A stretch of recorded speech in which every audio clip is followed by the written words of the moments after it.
Hi hello friends, எல்லோரும் எப்படி இருக்கீங்க? இன்றைக்கி நம்ம சூப்பரான சங்கரா மீன் குழம்பு, அதுவும் அரைச்சி மசாலாலாம் அரைச்சி வைக்க போகிறோம். வாங்க எப்படி செய்யலாம்னு பார்க்கலாம்.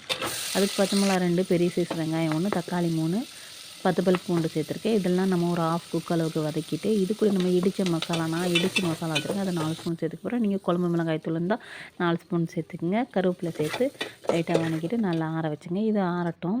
நம்ம ஒரு 2 லெமன் சைஸ் அளவுக்கு புளி ஊற வச்சுருக்கோம். ஒரு 1/2 கிலோ மீன் இருக்கும், அந்தளவுக்கு தான் எடுத்துருக்கோம் மீன்.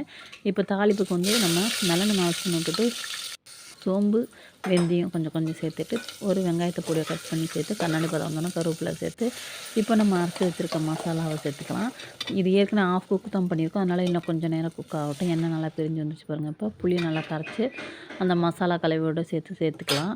சேர்த்துட்டு நல்லா கொதிக்க விட்டுட்டு நல்லா கொஞ்சம் உங்களுக்கு எந்த அளவுக்கு கெட்டித்தன்மை வரணும்னு நினச்சா அந்தளவுக்கு கெட்டித்தன்மை வந்தோடனே நீங்கள் மீனை போட்டு சிம்மில் வச்சு எண்ணெய் பிரிய விட்டு எடுங்க. சூப்பராக இருக்கும். கண்டிப்பாக ட்ரை பண்ணி பாருங்கள்.